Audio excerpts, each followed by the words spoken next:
One day at the hospital where I am employed, I unexpectedly crossed paths with Jessica, a friend of my mom. With a surprised tone, she questioned my presence, stating that I seemed completely out of place. She warned me that if I came seeking a job, I wouldn't find one, instructing me to go back home. Jessica's unexpected comment left the surrounding doctors in a state of frozen uncertainty. I couldn't fathom what she was implying, hoping it wouldn't escalate into a serious matter that might already be too late to rectify. It appeared Jessica hadn't grasped that making an enemy out of me wasn't wise. However, silence was no longer an option. Addressing Jessica directly, I couldn't help but wonder if she was fearless or simply clueless. With a perplexed look, as if she didn't comprehend the meaning at all, she responded, "Huh? What are you talking about? Let me introduce myself.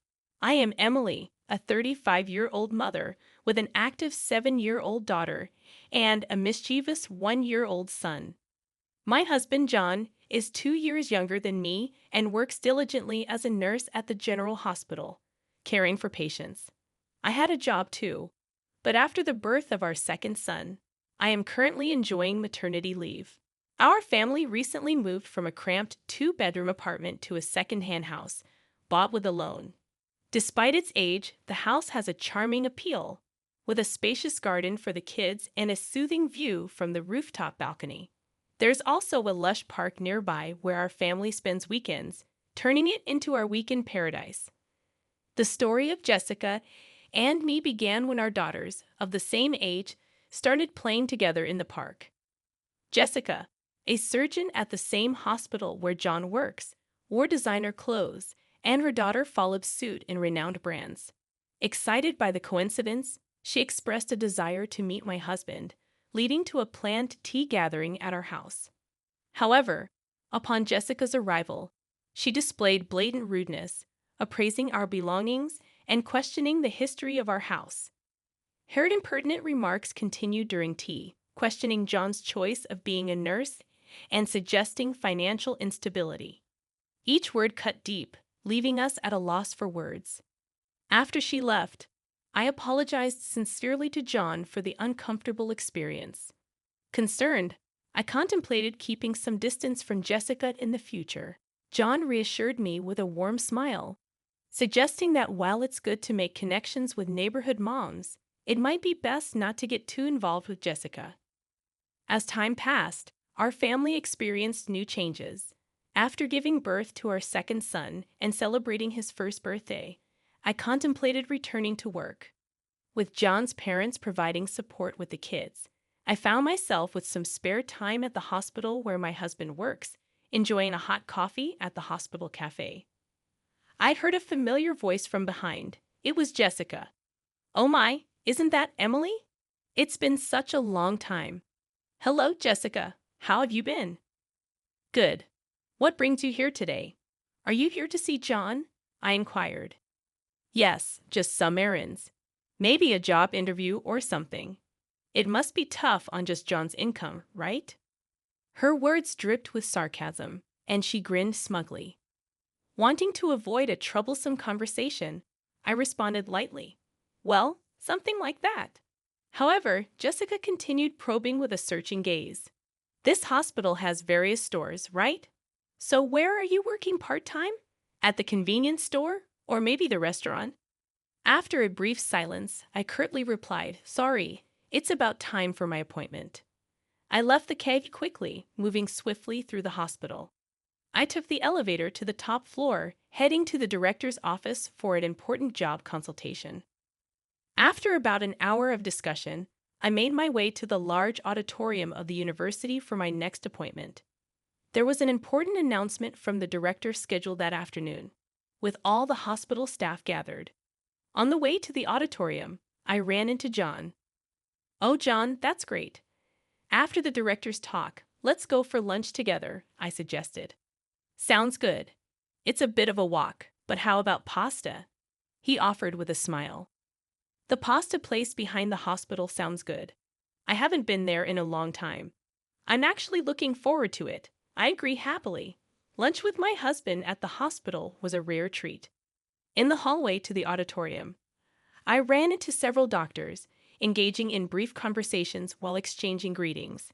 John moved ahead quickly, and I followed at a leisurely pace toward the passageway leading to the auditorium. Along the way, I happened to meet some colleague doctors. Emily, it's really been a while, and I heard you had a child. Congratulations from the bottom of my heart. Warm words of congratulations were exchanged. Another doctor joined in. Emily, you were such a big help here. We've been in quite a stir since you left, he said with a laugh, hinting at the struggles. Then, another one asked with interest, is your return imminent? Despite such inquiries, the reunion was comforting, filled with nostalgia and relief to see my colleagues well. But the atmosphere quickly changed. Jessica suddenly appeared and asked curiously, Emily, why are you here? Are you heading to the auditorium by any chance? Yes, that's right. I have some business. I responded modestly yet clearly due to the presence of several colleagues. But Jessica's questions only grew. But the gathering is only for doctors and nurses, right? Why would a part-timer be here? She asked, not hiding her skepticism. Her remark brought silence to the corridor, a silence that seemed indicative. A part-time lady like her? A doctor muttered. Is she okay, I wonder? Another doctor murmured worriedly, not wanting to be involved in unnecessary commotion. I tried to weather Jessica's words. However, it seemed to only incite Jessica. Why are you ignoring me? It's like you don't think at all, Jessica exclaimed with a sneer. Lost your way? The auditorium isn't this way. If you're looking for part-time work, go the other direction. Now please leave, she commanded, looking down on me. The doctors present were appalled by Jessica's behavior, but sympathetically, they began to stand by me, attempting to defuse the situation. The surrounding doctors raised their voices in unison against Jessica. Disappointment and anger were evident on their faces, and their voices contained a strong sense of rejection toward Jessica's actions. Hold on, you. What kind of way is that to speak to Emily? Don't you have any manners? Apologize to her right now, they demanded, not just disapproving but reproaching Jessica's conduct. The doctors gathered, looking tense, and confronted Jessica, the atmosphere charged with tension. Jessica, faced with the united front against her, appeared confused and at a loss for words. What's going on? I just pointed out that she doesn't belong here. The meeting is only for relevant personnel, and she doesn't fit the bill, right? She tried to justify her stance, but my patience had reached its limit. With a composed tone, but with content sharp as a blade, I addressed Jessica. Jessica, you really are brave, aren't you? Or is it that you simply can't read the room? I critiqued calmly. Unable to find a rebuttal, she stared back at me, perplexed. What did you just say? I calmly made my position clear. You'll understand soon enough. The actions you took against me and your careless remarks, the serious consequences they could bring. The doctors present showed no sympathy for Jessica. Look, your future is now utterly uncertain, they said cuttingly. You might want to start looking for another job while you still can. They nodded earnestly to each other. Clearly cornered, Jessica was still unable to hide her panic and anger. So why on earth are all of you defending this non-regular employee so much? I don't understand why you rate her so highly, she raised her voice. The conversation among the doctors echoed in the hallway. Are you the new surgical specialist? One doctor inquired. So that's why you don't know Emily? That's quite pitiful, while another added, Jessica, with anger on her face and indignation in her tone, retorted, Can you explain what you mean by that? Her anger stemmed from the belief that judging people by their professional standing, regardless of their duties as a doctor, was against human dignity. The fact that someone with such values was in our workplace was deeply shocking to me, and I couldn't help but feel distrustful. Jessica seemed unaware, but in fact, I was the very person she should respect the most. The other doctors completely ignored Jessica's questions and left her with cold stares, quietly leaving the scene. Then I stated calmly, Well, Jessica, we can talk more about this later. You may find my husband's position as a nurse pitiable, but no matter how hard you try, you can never be like John. Besides, the fact that you find meaning in competing shows a great misunderstanding on your part. Jessica became flustered. Wait a minute. Who on earth are you? You're not just a part-timer, are you? She raised her voice. I smiled secretly and replied, as I've already said, you'll come to understand shortly. And with that, I hurried off toward the auditorium.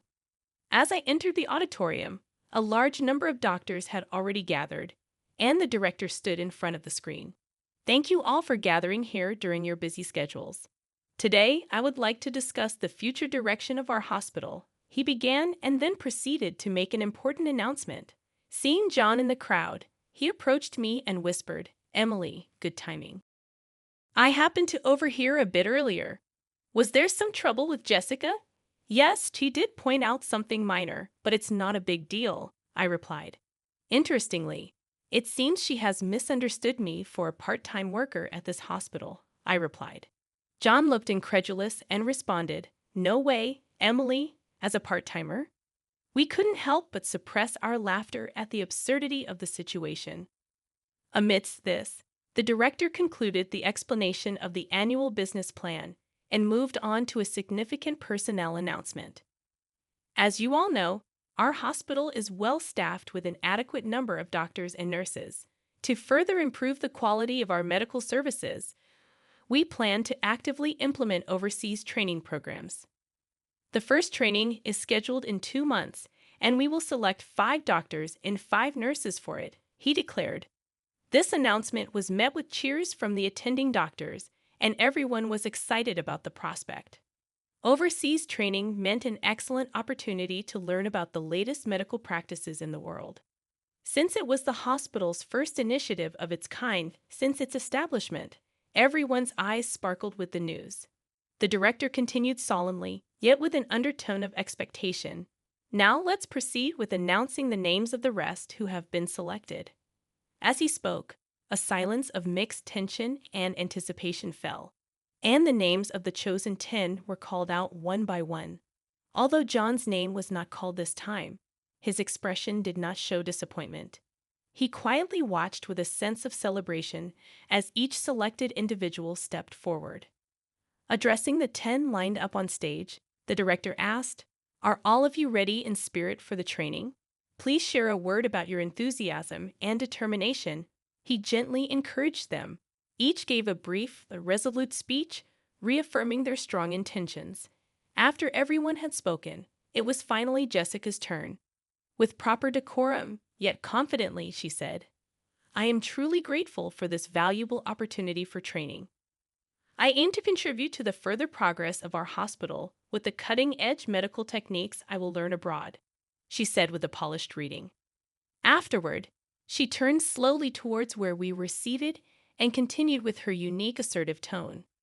However, this hospital has inexperienced nurses who continue to fail the national exam and impudent individuals who attempt to attend medical conferences despite being non-regular staff.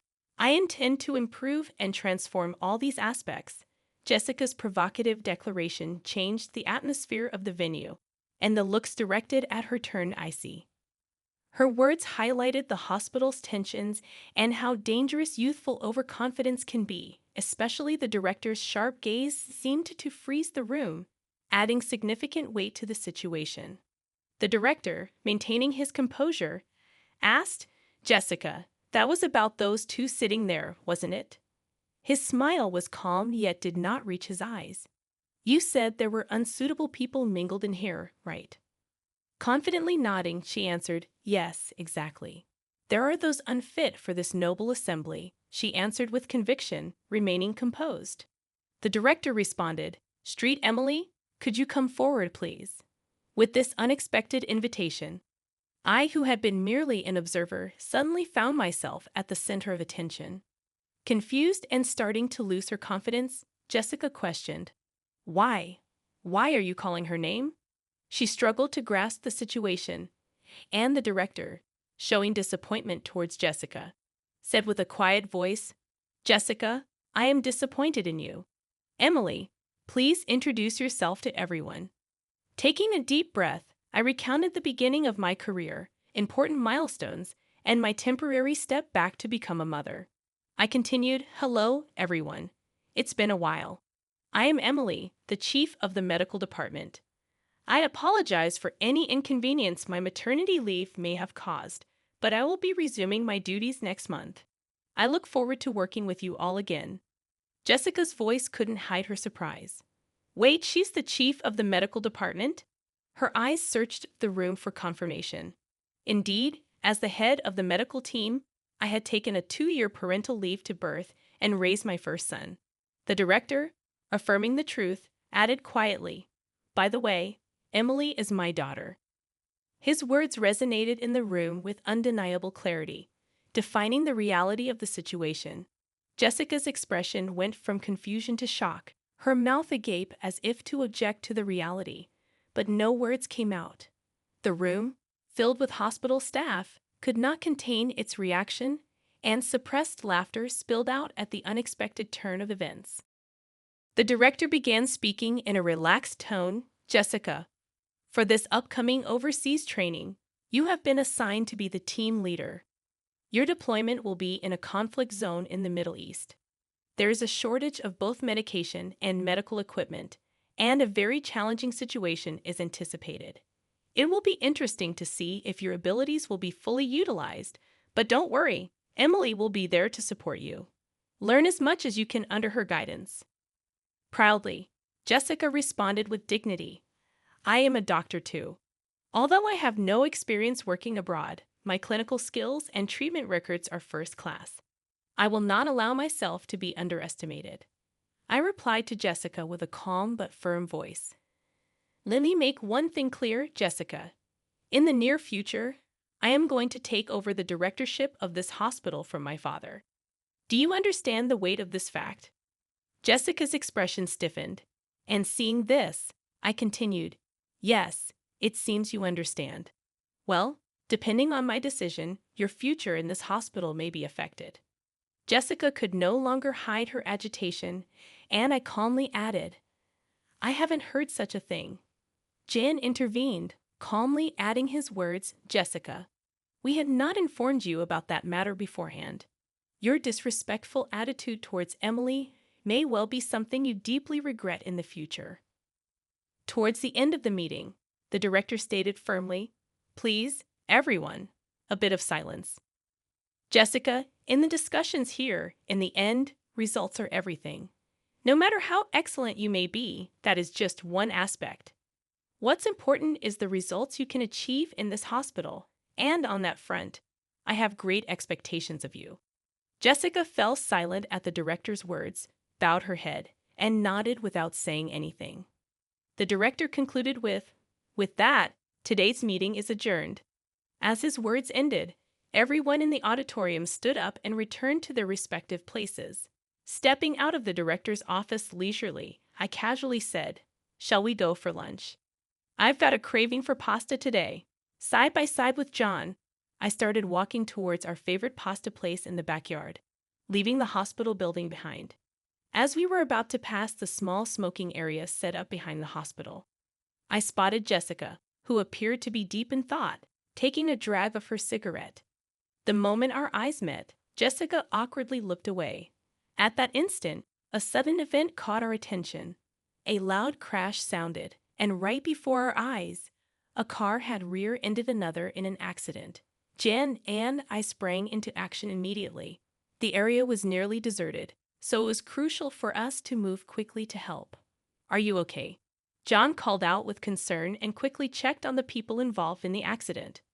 One was the driver in the car that was hit, and the other was a pedestrian who happened to be walking by. Jessica also rushed to the accident scene, following us, but seemed overwhelmed by the chaos. Acting on her medical instincts, I began to give directions. "John, quickly get that man into a safe position and check his pulse."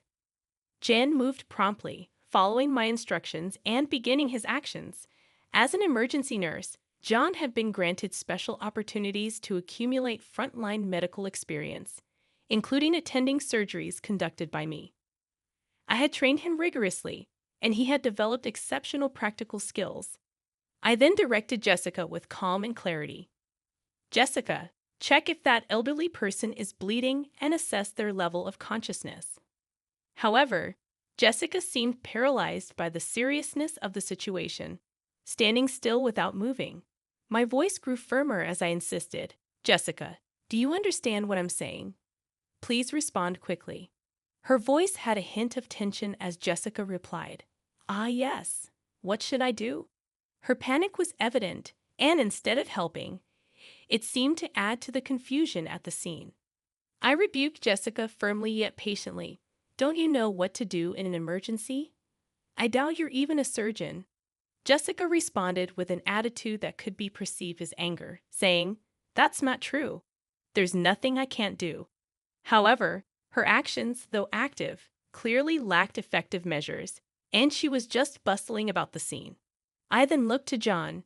John, could you measure that elderly person's blood pressure and make sure there's no bleeding? I gave the orders with composure. John promptly replied, "Understood," and began to prepare for controlling the situation. The accident scene began to regain some order with a swift response from me and Jan. John spoke to Jessica with an unusual sternness. "Jessica, come over here and help," he directed. Jessica complained. "What do you mean? A nurse asking for such a thing?" But John cut her off. "This is no place for someone who can't do anything. If you're not going to be of help in this critical moment where lives are at stake, please step back," he said decisively. Jessica was at a loss for words and stepped back from the scene silently. John reviewed the situation and reported to me, "The vitals are stable, but there might be internal damage. We should conduct a thorough examination as soon as possible." As professionals, they demonstrated readiness to collaborate with other medical staff around them, doing their best for the patients. I directed the response with a steady demeanor. "Let's begin the procedures then. The driver over there seems to be disoriented, but I don't see any serious symptoms. Let's move him out of here." I then turned to Jessica. "Could you please call an ambulance on your cell phone?" Despite my words, Jessica stood frozen, unable to move. I addressed Jessica with suspicion. "Jessica, I'm speaking to you. Do you hear me?" Jessica seemed confused, hesitatingly murmuring, What's the number for the ambulance again?" Jan intervened. "Just give me that phone." He stepped in and took over, arranging for the ambulance. About 5 minutes later, police and fire department personnel arrived, and the once chaotic accident scene started to be sorted out gradually. People gathered, including doctors, department heads, medical students, and even professors. But without being disturbed by this, I spoke to Jessica with calm and stern emphasis on the gravity of the situation. "To be frank, Jessica, your actions earlier were more of a hindrance than a help. What exactly can you say you've accomplished?" I posed the direct question. Jessica was silent, unable to answer. In the medical field, every minute, every second can determine the outcome. This is not a place to protect your ego. Jessica's voice was barely audible as she apologized, "I'm sorry."